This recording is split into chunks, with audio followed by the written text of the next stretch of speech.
So hello, we are on day 4 and the final day of our um, little series on live. Let me start again. Obviously I've had enough coffee today. So we're on day 4 of our core strength and flat abs.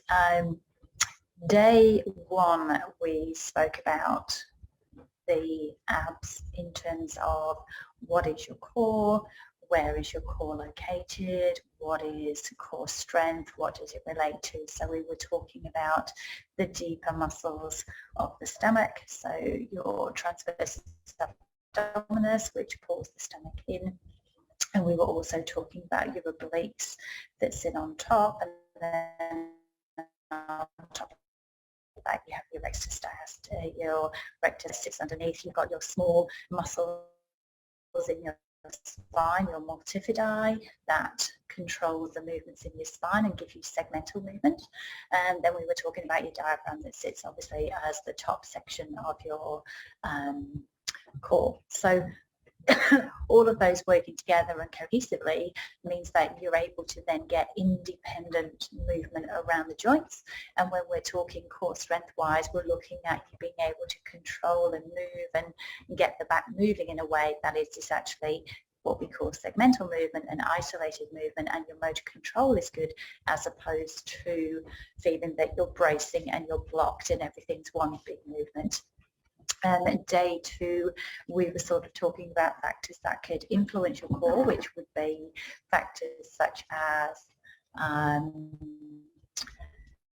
your stomach having a split in it, which is quite common if you've had children, so through pregnancies, if you've had a massive weight gain where you've gained weight quickly and the stomach muscle and the stomach wall have separated a little bit, and also if you've had surgery. So having surgery, obviously sometimes they cut through that muscle and it doesn't heal well, and then you're left with that gap. Now if you do have a gap in your diastasis, or you do have what we call the diastasis, where there's a gap in those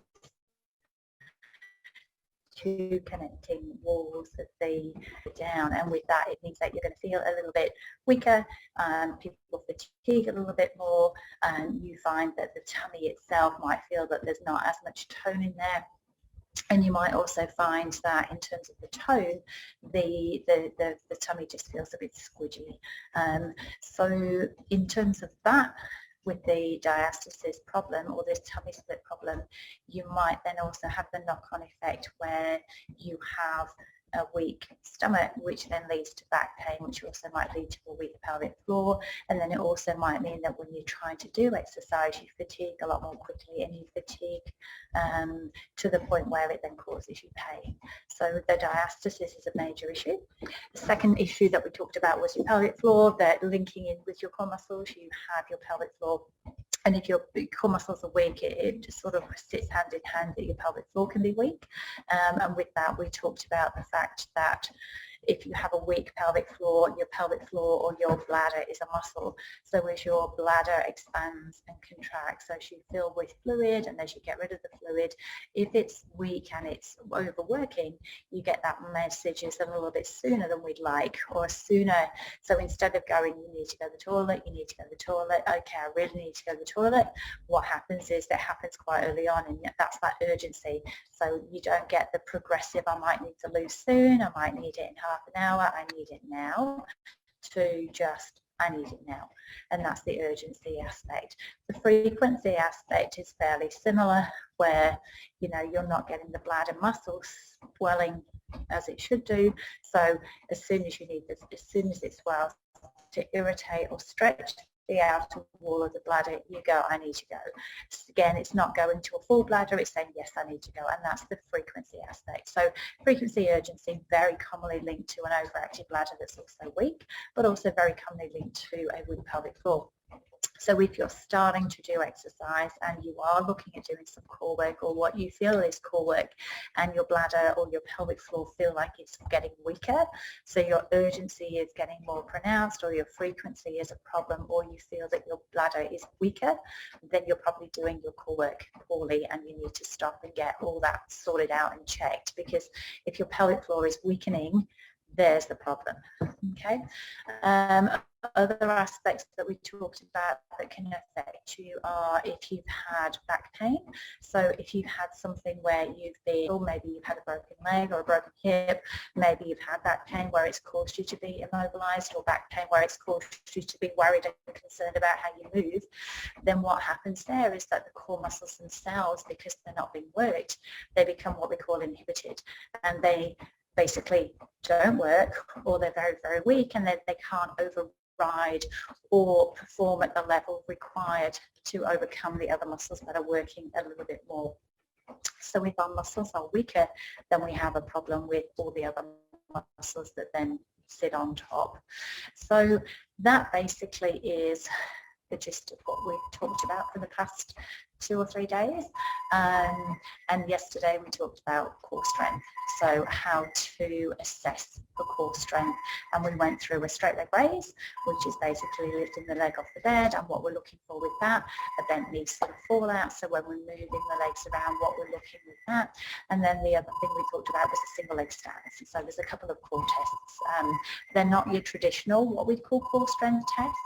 So we're not looking at, how good is your plank, how well can you hold plank, what does your plank look like, how many sit-ups you can do, because they're what we call activity-based, and you can cheat with a lot more muscles in those. What we were looking at with the sort of core strength test is what your quality of movement and what your motor control is like. Okay. So today I thought that we might go through activities and common mistakes that we see. So if people are starting to do some work where they're doing sit-ups or crunches or planks, what do we generally see, and how are we trying to improve how that movement is? So today I wasn't really 100% sure what to talk about today on sort of core strength and flat abs, but I figured it was good to maybe draw attention to what to do and also draw attention to what not to do. So if you are doing the what not to do's, you're not technically active through your core. So apologies if I've forgotten to close the office door, so you might get a couple of phone call noises that come through. So I'm going to start as if I'm lying on my back doing a couple of things, and if you are able to have a little bit of look, just bear with me 2 seconds. Hannah, do you mind just shutting that door for me, please? Thank you. So what we're looking at here is your stomach, and we talked about when you, thank you, we're talking about when we're doing leg lifts, we talked about the stomach should draw in. So these are a couple of the common exercises that we're looking at from a movement point of view.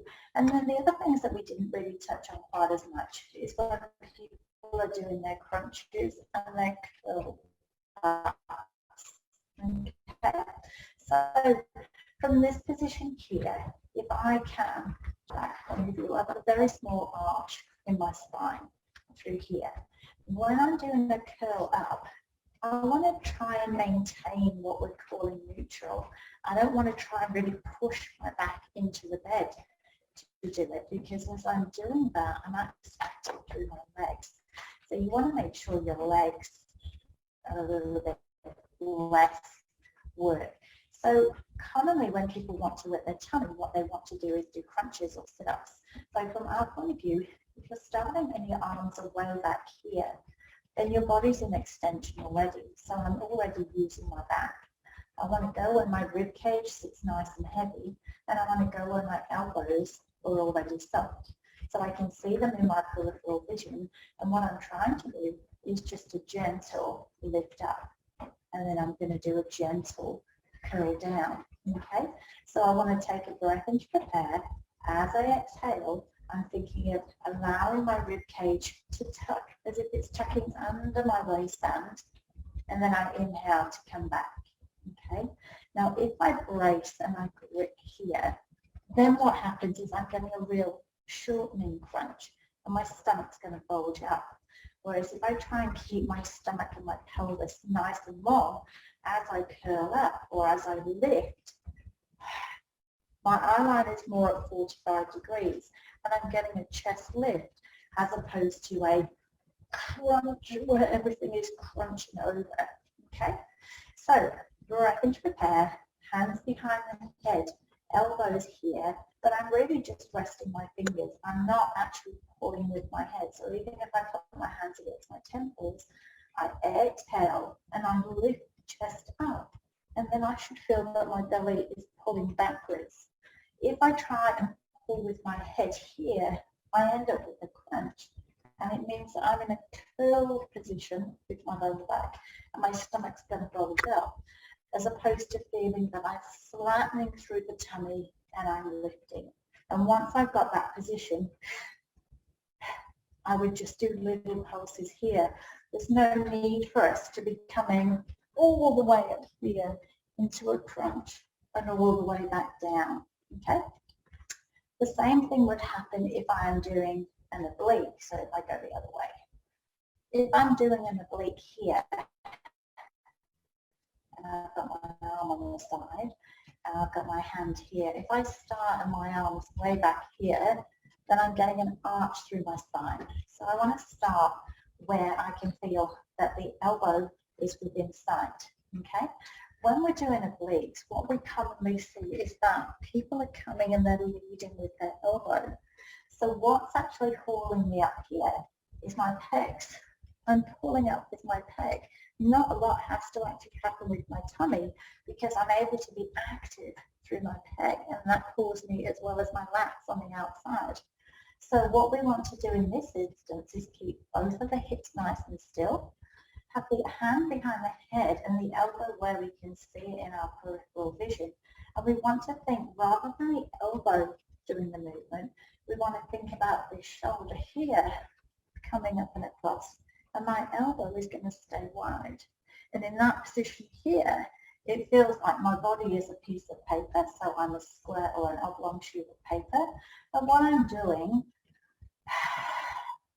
is curling up and over and inhaling to come back. So I'm taking a breath in to prepare. I breathe out. I curl up and over and I come back. Whereas if I'm here and I'm pulling, all that really happens is I'm pulling my head, pulling with my triceps, my lats and my pecs. And there's nowhere near as much work with my tummy as if I was lifting with my tummy here, okay? Same thing would happen here. As I curl up, I can hold and I can pull.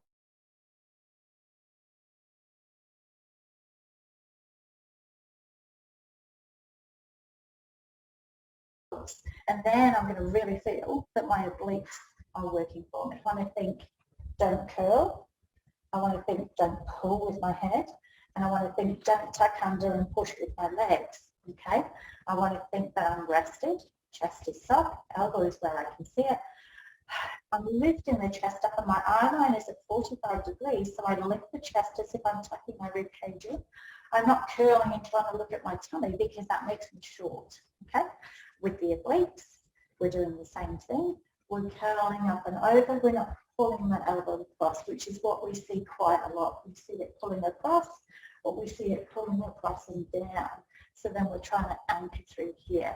So you want it as a lift up and across from the shoulder, not the elbow. Okay? So there's a couple of things for you to watch for. That you don't want to feel that your whole spine is shortening. You want to feel that your spine stays long. You want to feel that the chest is lifting as opposed to compressing and crunching. And you want to feel that the chest comes rather than the arms pull you. Okay. Now, one of the common problems that we see with clients when they struggle with this is that they don't have the strength and they feel that they don't have enough stretch. So what we can do is place you where you've got a little ball or the roller under your spine, and then in this position, as you're moving, what's going to happen is if the ball is under your spine in that position there, your chest is nice and soft, we can lay you over the ball, and then you just lift to your normal, okay? The higher up the ball is, the more support you have. and we curl up. So we come into technically a bit of extension. That's what we're going to be able to see a bit better. We come into a little bit of extension, but we're not letting everything arch. I'm keeping my lower ribs on the floor, and as I curl up, I can feel my stomach is working, then I can inhale back. If I want to work a bit harder, I just move the ball a little bit lower down the body, and then same again. I'm over the ball, ribs are still heavy, and I lift up.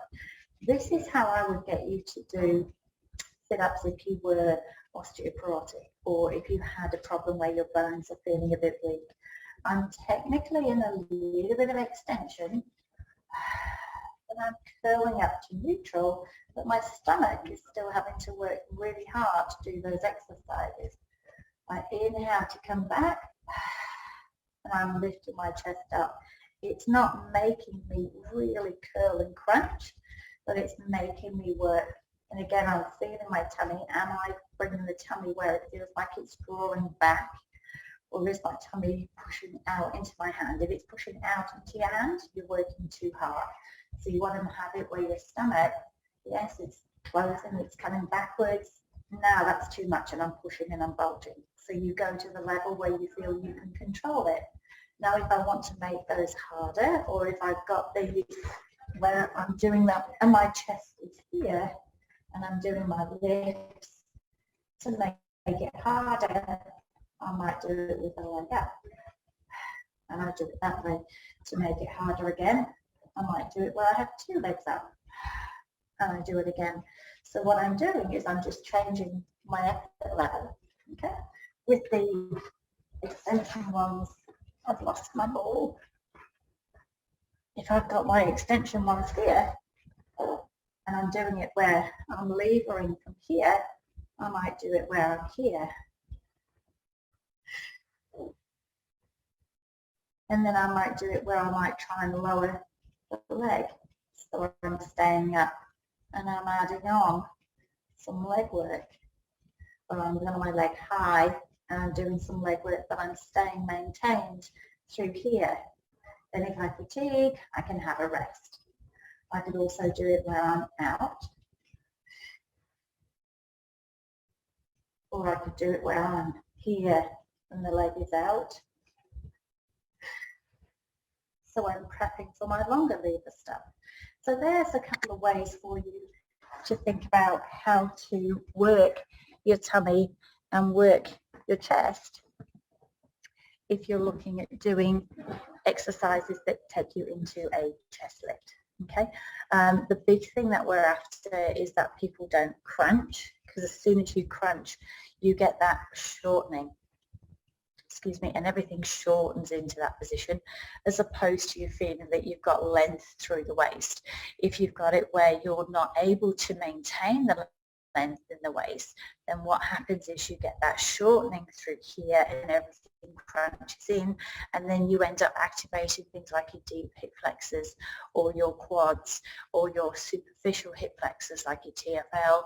Then you start getting a bit of glute grip, then you start shortening through your upper abs. Okay, talking of the upper abs, so we're talking about that small section at the top, so belly button and below, or belly button and above rather.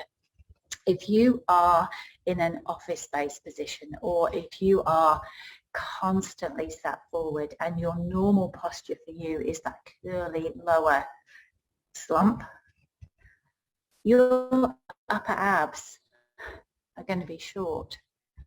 So when you're trying to do things where you then work, you might think you have really good upper abs, but what you do is have short upper abs because they're tight, so they don't let you move. So again, when we're looking at things, you might think, oh, my upper abs are quite good, but they might not actually have the range through them. So again, that's one thing that you need to be aware of. If you're working and working and working, but it's only your upper abs that you're working, you're neglecting your lower abs, and that's not going to give you that tightness and that sort of pull back and that flat tummy that we're generally after. Okay, couple of the other exercises that we're going to look at in 2 planks, and on these what we're after is that you've got a good understanding of what we're trying to achieve. So if I get rid of those again, so your quadruped exercise is when we are in your neutral position through your spine and you're just bending at the waist forwards and you're in that neutral position of your spine here. Okay, you can have your hands on your fists, so you can rest on your fist or you can rest on your hands, whatever's neutral, easier for you. You want energy away, so you want your hands under your shoulder blades. Most people tend to be a bit too far forward. You can see my weights on my knees. You want your weight on the top of your tibia, so just at the top of your shin bone, so the weight's not on your kneecaps. So that means that your 90 degree is just behind your knee line. Okay, you want to be where your upper back, which you might be able to just see, is in line. It's not going to be flat, it's going to be in line, and you want to have it where your rib cage is lifted. Okay, so our quadruped involves one arm forwards, one leg back without you moving, or one of each without you moving. Now what we commonly see is people will come in this way and they'll curl, and people will go out that way and they'll arch. So they come in and they curl, they go out and they arch. And what we basically want you to do is stay stable. Because this is the position that will then take you into our plank, where you're longer through your pelvis. So you can see in this position here, instead of me being arched with my spine behind, I'm going gently long through my pelvis, but I'm not doing it by gripping my tail. I'm doing it by lifting my tummy. And then from there, I come into plank. Okay? So we talked a little bit on the Thursday. The common problems that we see are people hang. So they're hanging off their spine. So you can see in that position here, I'm hanging off my upper back and my lower back. So to do that, rather than grip with my bum, I want to just lengthen my lower back so that it supports me. I want the ribs to be lifted so they're not sticking out, because then my stomach's not working and I want them lifted, but again, I don't want to tuck underneath to do that. Now in that position, it feels like somebody's got me from behind and they've got a little bit of a cuddle through my tummy rather than my tummy just plopping and hanging, okay? Because then if I do that in my plank position, it's just going to hurt my back and I'm going to get achy and sore across that whole lower back. I need that leg and the tummy to go nice and long, okay? That way I'm nice and stable. That way I'm secure through my arms. So your common problems in plank is you're curled, or you're arched, or you're dropped, or you're both. Okay? So the big thing that we're looking for when we're doing the plank exercises is that you are then strong enough in your plank exercises to be able to support that length. You haven't got a hump in the middle where you're arched, and you haven't got a sag in the middle. So the line is nice and long. We don't have, once you've got your plank right, once you've got your curl up right or your chest lift right, you can then progress. So obviously your progression for your sit-ups or your progression for your chest lift is going to be long lever. From a Pilates point of view, they're going to progress out into your hundreds position. From a fitness point of view, if you are somebody that is generally doing your fitness-based stuff, when you're lying down to do your chest lifts and you're in your chest lift position here, you then go to your long levers, you then go to your levers, you then go to these levers, you then go to your scissors, so you're doing these, you go into your obliques, and then you go into your oblique scissors this way. Okay, so they're the ones and their progressions. With your planks, your progressions are going to be from your quadruped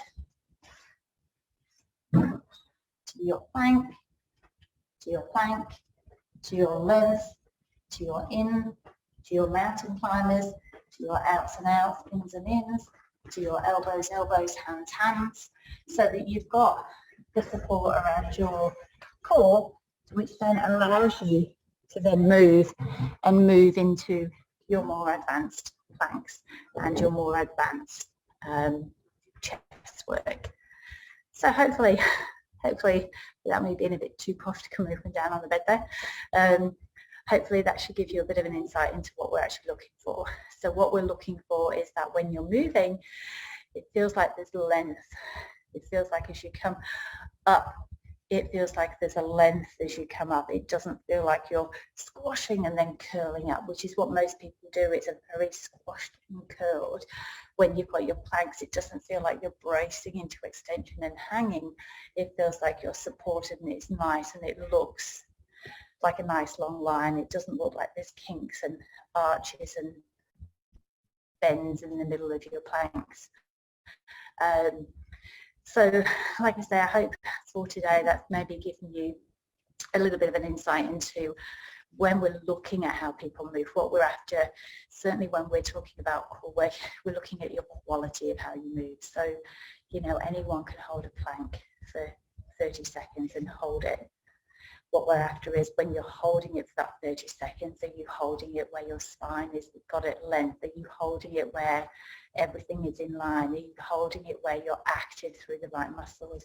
Or are you just relying on your big long back extensors to be able to hold you up and hike you up? Are you relying on your bracing through your pecs and your upper abdominals to hold and maintain that position? Or are you nice and long, you're active through your shoulder extensors and shoulder stabilizers? So there's a fair few things when we're talking quality of movement of what that would mean and how that would mean to different people. So hopefully wrapping up with core work, that's given you a bit of an insight. If you are trying to do anything core work based, if you are trying to do anything core strength based, you want to think that it's as minimal activity as possible in all the other muscles around with good contraction of the core, which means that your tummy is coming back towards you in a nice flattening way, not bulging outwards in a doming way where then you are bracing. You also want to think that the spine and the distance between your ribs and your pelvis should be long. So as you lift, it should be a lift. It shouldn't be a compression. And again, that's what we see a lot. We see people's distance compress and everything gets squashed. And again, that's all the big internal muscles like your hip flexors pulling. So hopefully, any questions, feel free, send me a little message. Hopefully you've enjoyed this little 4-day series on core strength. The aim was really to probably raise awareness of what we're after.